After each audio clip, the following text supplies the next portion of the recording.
حدثنا الحسن بن الربيع حدثنا ابو الاحوص عن الاشعث عن معاوية بن سويد قال البراء بن عازب رضي الله عنهما امرنا النبي صلى الله عليه وسلم بسبع ونهانا عن سبع. براء بن عازب کہتے ہیں کہ نبی صلی اللہ علیہ وسلم نے ہمیں حکم دیا 7 باتوں کا، وَنَهَانَا عَنْ سَبْعٍ اور روکا ہمیں 7 باتوں سے. اب اگر آپ نے 7 چیزوں کا حکم دیا ہے تو ہمارا کیا کام بنتا ہے کہ جو مرضی ہو مان لے اور جو نہ ہو نہ مانے؟ کیا کرنا چاہیے؟ ساری ماننی پڑیں گی. امرنا بعیادۃ المریض، ہمیں حکم دیا مریض کی عیادت کا، واتباع الجنازہ، جنازے کے پیچھے جانے کا، یہ عورتوں کے لیے نہیں ہے، وتشمیت العاطس اور چھینکنے والے کی چھینک کا جواب دینے کا، وابرار القسم اور قسم پوری کرنے کا، ونصر المظلوم، مظلوم کی مدد کرنے کا، وافشاء السلام، سلام پھیلانے کا، واجابت الداعی اور دعوت دینے والے کی دعوت قبول کرنے کا، ونہانا عن خواتیم الذہب اور ہمیں سونے کی انگوٹھیوں سے منع کیا، یہ مردوں کے لیے ہے، وعن آنیۃ الفضۃ اور چاندی سونے کے برتن، وعن المیاثر اور میاسر سے، ابھی بتاتی ہوں کہ میاسر کیا ہوتا ہے، والقصیۃ اور قصیہ سے، والاستبرق اور استبرق سے، والدیباج اور دیباج سے، یہ ریشم کی قسمیں ہیں. تابعہ ابو عوانۃ والشیبانی عن اشعث فی افشاء السلام. ابو عوانہ اور شیبانی نے ابو الاحوص کی مطابقت کی ہے افشاء السلام میں. ٹھیک ہے، تو نبی صلی اللہ علیہ وسلم نے 7 باتوں سے روکا. اس حدیث میں 6 ہیں، 7ویں بات راوی سے رہ گئی ہے اور وہ ہے خالص ریشمی کپڑا پہننے سے آپ نے منع کیا. اب یہاں پر قسم پوری کرنے کا مطلب ہے کہ اگر کوئی مسلمان دوسرے کو قسم دے کر کہے تو اس کی قسم کی لاج رکھنی چاہیے. یعنی میں تمہیں قسم دیتا ہوں کہ تم یہ بات کسی کو بتاؤ، ٹھیک ہے، یعنی دوسرے کو قسم دینا تو اس قسم کو پورا کرنا، اس قسم کی لاج رکھنا. اگر وہ گناہ کا کام نہ ہو تو اسے ضرور پورا کرنا چاہیے. اگر ہاں غلط کام کے لیے کوئی کہے تم پہ قسم ڈال رہا ہوں کہ تم یہ کرو، تو وہ نہیں. یا یہ کہ اسی وقت بری ذمہ ہو جائے کہ میں معذرت خواہ ہوں، میں یہ پوری نہیں کر سکوں گا، مجھ پہ نہ ڈالیں، تو وہ اس سے بری ہو جائے. ورنہ اگر آپ نے حامی بھر لی تو پھر اس قسم کو پورا کرنا ہوگا، جیسے آپ خود قسم کھا کے کوئی کام کرتے ہیں. سمجھ گئے؟ اور پھر یہاں اجابت الداعی، دعوت کرنے والے کی دعوت قبول کرنے کے متعلق بھی حکم دیا گیا. امرنا، امر ہے یہ بھی. اور ایک اور حدیث میں بھی آتا ہے کہ جس نے دعوت قبول نہ کی اس نے اللہ اور اس کے رسول کی نافرمانی کی. کبھی آپ نے اس شدت سے اس بات کو پڑھا اس سے پہلے؟ اور ہمارے معاشرے میں اس کا اہتمام ہے. ہم اس کو سنت نہیں سمجھتے اور اس کو دین کا حصہ نہیں سمجھتے، کیونکہ جو دعوت قبول نہیں کرتا نا، مثلاً آپ تھوڑی دیر سوچیے، آپ نے کسی کو بلایا اور وہ نہیں آیا تو آپ پہ کیا گزرتی ہے؟ آپ کو کیسا لگتا ہے؟ برا لگتا ہے نا، اچھا تو نہیں لگتا. اور پھر یہاں جن چیزوں سے منع کیا گیا ہے اس میں سونے کی انگوٹھی مردوں کو نہیں پہننی چاہیے، اور وہ ہمارے ہاں رواج ہی ہوتا چلا جا رہا ہے. شادی کے موقع پر لڑکے کو سونے یا چاندی کی انگوٹھی پہنانا. اس میں یہ کہ اگر بہت ہی دل چاہ رہا تو پلاٹینم کی دے دیں. وَأَنْ آنِيَةِ الْفِضَّةِ اور چاندی کے برتن، اور چاندی کی کلئی بھی نہیں ہونی چاہیے. وَأَنِ الْمَيَاثِرِ، میاثر جو ہے یہ میسرہ کی جمع ہے، اور یہ چھوٹی سی گدی ٹائپ ہوتی ہے جو ریشم کی بنی ہوتی ہے، اس کے اندر روئی بھری ہوئی ہوتی، جیسے یہ کشن یا گدیاں. تو سواری کے وقت آپ دیکھیں اونٹ پہ بیٹھنا، گھوڑے پہ بیٹھنا ایک مشکل کام ہوتا ہے نا، اس میں تھک جاتا ہے. اگر آپ کبھی موٹر سائیکل پہ بیٹھے ہوں تو آپ کو اندازہ ہو سکتا ہے کہ کیسی سواری ہے، یا کبھی سائیکل پہ بیٹھے، کبھی بیٹھے، یعنی خود چلانا اور بات ہے، کسی سائیکل چلانے والے کے پیچھے بیٹھنا. میں جب چھوٹی تھی تو کبھی کبھی میرے نانا ابو مجھے کئی میل نہر کے کنارے سائیکل پہ سیر کرانے لے جاتے تھے. مجھے شوق بھی بہت تھا، لیکن وہ اس قدر تکلیف دہ بعض اوقات ہو جاتا کہ میں رو پڑتی. پھر کبھی وہ آگے بٹھاتے، کبھی پیچھے بٹھاتے، لیکن وہ تو لوہا کا لوہا ہی ہے نا، تو تھوڑی دیر میں انسان تھک جاتا ہے. اس پہ گدیاں تو نہیں لگی ہوئی ہوتی. تو آپ دیکھیے کہ جو لوگ گھوڑے کی سواری کرتے ہیں یا اونٹ کی سواری کرتے ہیں وہ بھی اس مشقت سے گزرتے ہیں. تو اس زمانے میں لوگ ریشم کی بنا لیتے تھے تاکہ سافٹ ہو، کمفرٹیبل ہو، لیکن آپ صلی اللہ علیہ وسلم نے اس سے منع کیا. یعنی ریشم کا چھوٹا سا بچھونا جس میں روئی بھری جاتی ہے، گدیلا سا. اسی طرح قصیہ، یہ سوتی کپڑوں کی ایک قسم ہے جو ریشم سے ملی ہوئی ہوتی ہے. سوت اور ریشم ملا کے کپڑا بنا جاتا ہے، اور ایجپٹ میں بنتا تھا. یہ اصل میں قصی جو ہے یہ ایک شہر ہے، دمیات کے قریب ساحل سمندر پر واقع ہے، یعنی سمندر سے بالکل متصل. اب یہ شہر واقع نہیں، لیکن یہاں ریشم کے اتنے خوبصورت کپڑے بنے جاتے تھے جس کی کوئی مثال نہیں ملتی تھی. جیسے وہ ڈھاکہ کی ململ ہوتی تھی، یا اب بھی ایجپٹ کی جو کاٹن ہے وہ بہت مشہور ہے، ایجپشن کاٹن، تو اس سے بھی منع کیا گیا. استبرق موٹے ریشمی کپڑے کو کہتے ہیں، یہ استبرا سے ہے. دیباج یہ بھی ریشم کی ایک قسم ہے، باریک ریشم کو کہتے ہیں.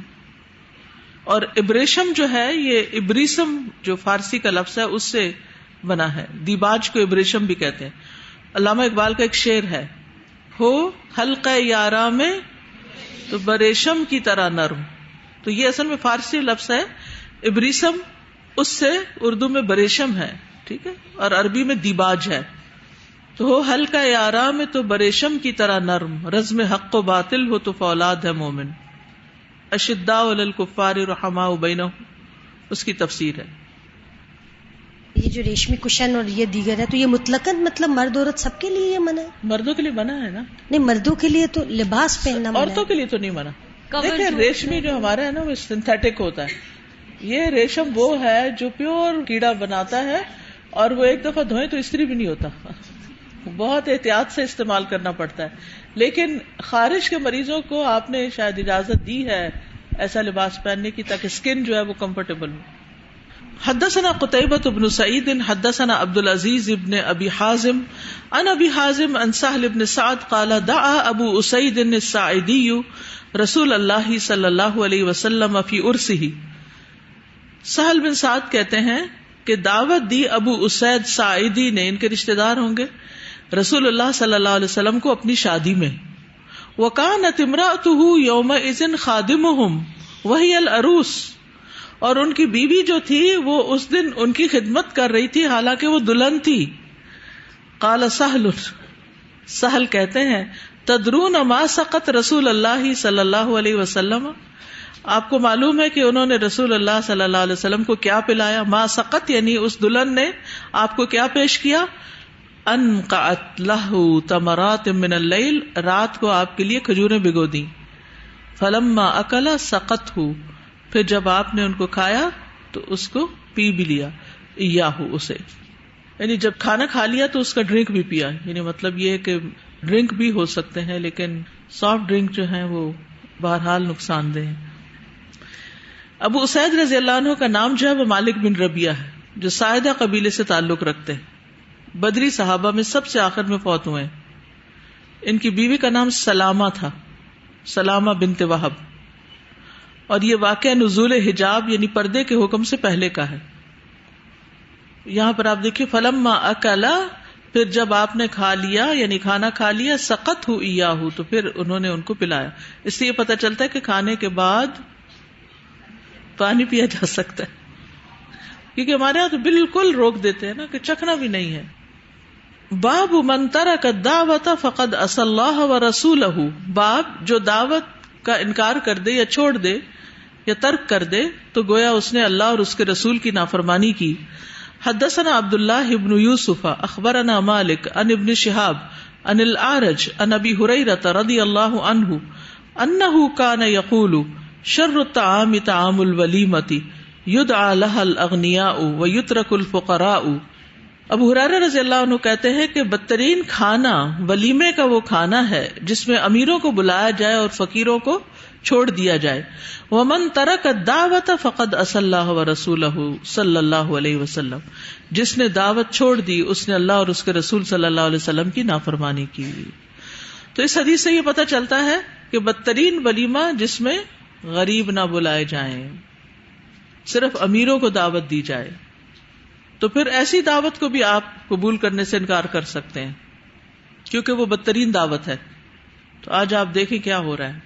ویسے تو جو نہ جائے وہ ناپسندیدہ ہے، تو لوگوں کو اس بات پر ابھارنا بھی چاہیے کہ کچھ اپنے ایک تو غریب رشتہ داروں کو ضرور بلائیں، دوسرے اپنے میڈز وغیرہ کو ساتھ ضرور رکھیں. ابو ہریرہ رضی اللہ عنہ کی روایت ہے، آپ نے فرمایا تم دعوت میں نافرمانی کا ارتکاب کرتے ہو کیونکہ ایسے لوگوں کو بلاتے ہو جو آنا نہیں چاہتے، اور جو آنا چاہتے ہیں ان کو نظر انداز کر دیتے ہو. کیونکہ جو امیر لوگ ہوتے ہیں وہ پہلے ہی کھا کے تھک چکے ہوتے ہیں. دعوتیں بعض اوقات میں دیکھتی ہوں کہ ایک ایک دن میں لوگ 2 3 جگہ جا رہے ہوتے ہیں، اتنے زیادہ انویٹیشن ہوتے ہیں. یعنی کسی ایک جگہ ملے، پوچھا بھی آپ کچھ کھا نہیں رہے، اصل میں نے کہیں اور بھی جانا ہے، اور پھر اس کے بعد کہیں اور بھی جانا ہے. تو غریبوں کو تو ایسی دعوت نامے نہیں ملتے. تو اس لیے آپ سب کم از کم جب آپ کی شادی ہو تو ضرور گھر والوں کو یہ سجیسٹ کریں اور خود دیکھیں کہ کون کون سے رشتہ داروں کو نہیں بلایا جا رہا اور کیوں نہیں بلایا جا رہا. عبداللہ بن مسعود کہا کرتے تھے کہ جب دعوت میں امیروں کو خاص طور پر مدعو کیا جائے اور غریبوں کو چھوڑ دیا جائے تو ہمیں یہ حکم ہے کہ ہم ایسی دعوت قبول نہ کریں. ڈرائیور جو باہر بیٹھے ہوتے ہیں، اللہ اکبر. اب یہ جو ڈرائیورز کا معاملہ ہے، جب آپ ساتھ لے جائیں ان کو، یا تو گھر سے کھلا کے لے جائیں یا انہیں کہیں کہ آپ ہمیں چھوڑ کر کھانا کھا کر آ جائیں. کیونکہ بعض اوقات ڈرائیور واقف بھی نہیں ہوتے، رشتے دار بھی نہیں ہوتے. اگر ان کو نہیں بلایا جا رہا تو کوئی بات نہیں، کیونکہ بعض اوقات عملی طور پر ممکن نہیں ہوتا. لیکن یہ ضرور ہے کہ ان کے لیے کچھ نہ کچھ کھانے یا پینے کا کچھ انتظام کیا جائے. اگر کچھ لوگ بھی شروع کریں گے تو یہ بھی ایک ٹرینڈ سیٹ ہو جائے گا کہ ڈرائیوروں کو بھی کھلانا ہے. بھوکوں کو نظر انداز کرنے پر وعید ہے. اصل میں ابن عباس سے روایت ہے، وہ کہتے ہیں وہ دعوت ولیمہ انتہائی بری ہے جس میں ان لوگوں کو بلایا جائے جن کے پیٹ بھرے ہوئے ہوں اور بھوکوں کو نظر انداز کر دیا جائے. عقل بھی نہیں مانتی نا اس بات کو.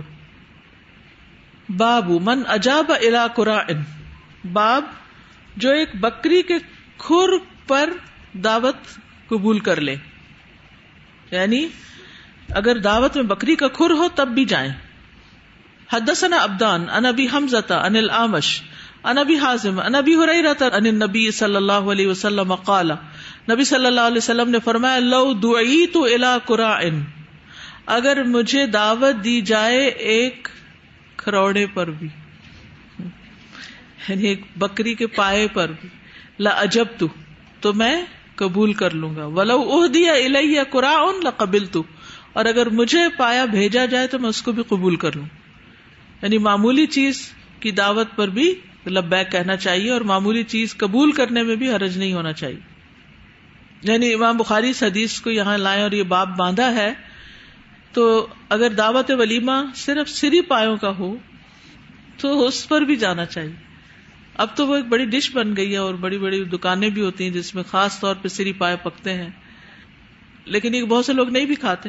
کیونکہ بچے، جیسے مجھے یاد ہے بچپن میں ہمارے گھر جب سری بنتی تھی سارے بچے بائیکاٹ کر دیتے تھے، لیکن وہ کہتے تھے یہ سر کے لیے بہت اچھی ہوتی ہے، سر میں درد نہیں ہوتا، اور پتہ نہیں کیا کیا فضائل بتاتے کہ ضرور کھا لیں بچے. تو اکثر پھر وہ صرف شوربے سے تھوڑا سا کچھ کھا لیتے، ورنہ بوٹی کچھ بھی نہیں.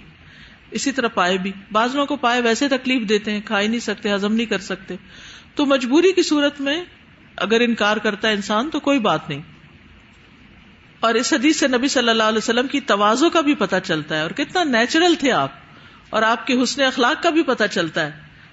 کیونکہ دعوت جو ہے یہ محبت بڑھانے کا ذریعہ ہے اور خوشی کا موقع ہوتا ہے. انسان اپنے غم بھول جاتا ہے، آپس میں مل بیٹھتا ہے، ایک دوسرے کے حال احوال کا علم ہوتا ہے، ایک دوسرے کی مدد ہوتی ہے کئی اعتبار سے. خاص طور پر جو لوگ دعوت دین دیتے ہیں نا، ان کو اتنے مواقع ملتے ہیں چھوٹی چھوٹی باتوں سے. کسی کا واٹس ایپ نمبر لے کے اس پہ دورہ قرآن کا فلائر بھیج دیا، کسی کو کسی کلاس کا بتا دیا، کسی کو کسی اور کا کانٹیکٹ، کسی کو کسی سے ملا دیا، کسی کا کوئی مسئلہ حل کر دیا، کسی کے سوال کا جواب دیا. تو دعویٰ کا بہترین موقع ہوتا ہے دعوت، اور اس نیت سے اگر آپ جائیں گے تو اور بھی ثواب ہوگا. لیکن پھر اعتدال، یہ نہیں کہ تیاری میں بہت زیادہ ٹائم لگا دیں یا یہ کہ تیاری نہ ہو کے جائیں، یعنی اس میں بھی اعتدال. اور پھر یہ ہے کہ وقت پر پہنچنا، تاخیر نہ کرنا، کیونکہ اس سے دوسروں کو بہت اذیت ہوتی ہے، خصوصاً گھر والوں کو. کھانا پکا ہوا ٹھنڈا ہو رہا ہوتا ہے کیونکہ چیف گیسٹ پہنچے نہیں ہوتے، اور چیف گیسٹ بھی تھی درس دینے والی باجی جنہوں نے سارا رمضان پڑھایا، تو اب عید پارٹی ہو رہی ہے اور اب وہ پہنچ ہی نہیں رہی کیونکہ وہ ابھی کسی اور کام میں مشغول ہے. تو اس طرح کے کام بھی نہیں کرنے چاہیے. ٹھیک ہے. وقت پر پہنچنا بھی بہت ضروری ہے. ہمارے یہاں دعوتوں میں بہت سا وقت کیوں ضائع ہوتا ہے؟ لوگ پہلے سے زیوم کر لیتے ہیں کہ کوئی ٹائم پر نہیں آئے گا، اس لیے جب بھی چلے جاؤ. تو کسی مسلمان بھائی کی دل شکنی نہیں کرنی چاہیے اگر وہ معمولی چیز کی دعوت دی، کیونکہ کچھ لوگ واقعی رونے لگ جاتے ہیں کہ ہم غریب ہیں نا اس لیے آپ نہیں آ رہے. اور رشتے دار خصوصاً کہ اگر ہم بھی امیر ہوتے تو لوگ ہمارے گھر بھی آیا کرتے. یعنی غریبوں کے گھر نہ جانا، جملہ دوبارہ سن لیں، غریبوں کے گھر نہ جانا ان کی غربت کی وجہ سے کہ یہ کیا کھلا دیں گے ہمیں، یہ کیا کریں گے، یہ تکبر کی علامت ہے، کیونکہ آپ دوسروں کو حقیر سمجھ رہے ہیں. ہاں ان غریبوں کو بھی سمجھا دیں یا ان کی کسی اور طرح مدد کر دیں کہ وہ بھی قرض لے کے دعوتیں نہ کریں صرف سٹیٹس بڑھانے کے لیے.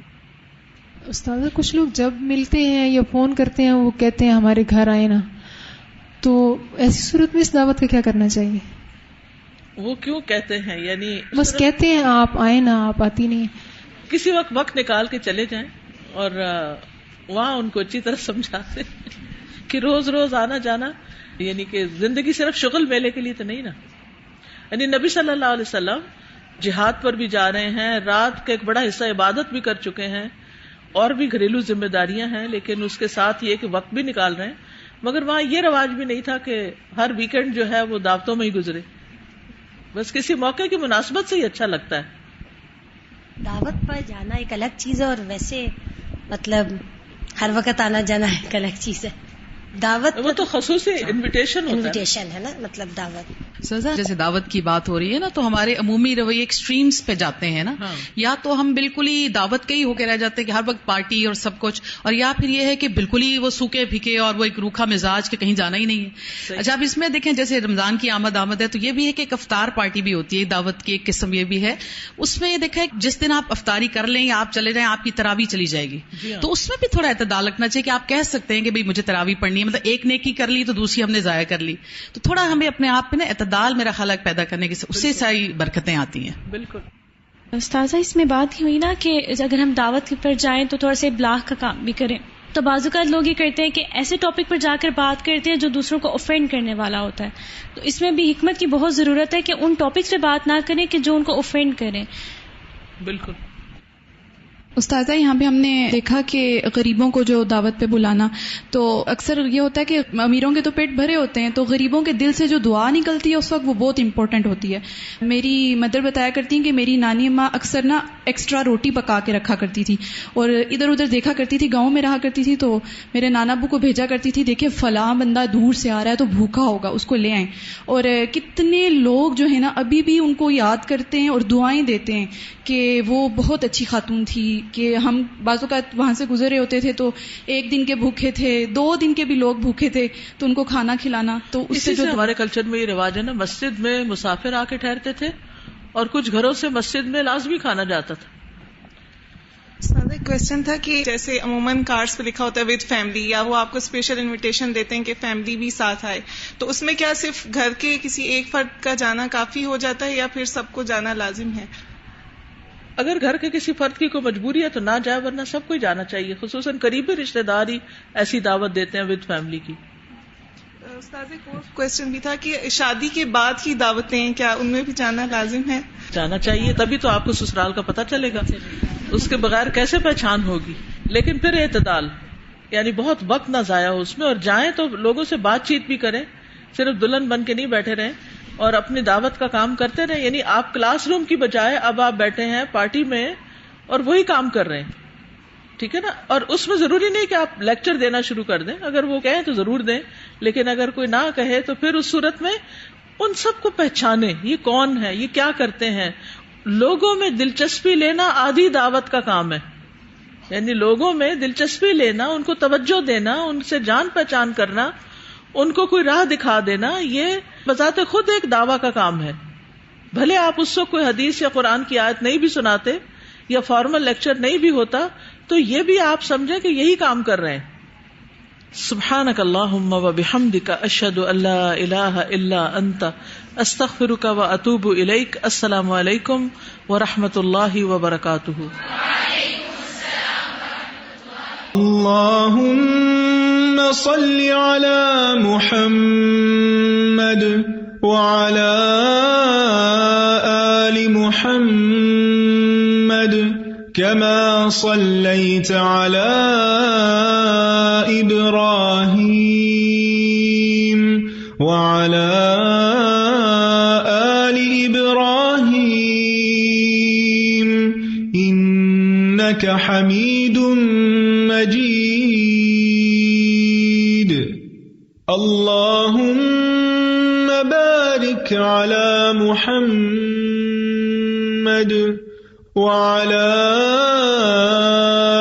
آل محمد كما باركت على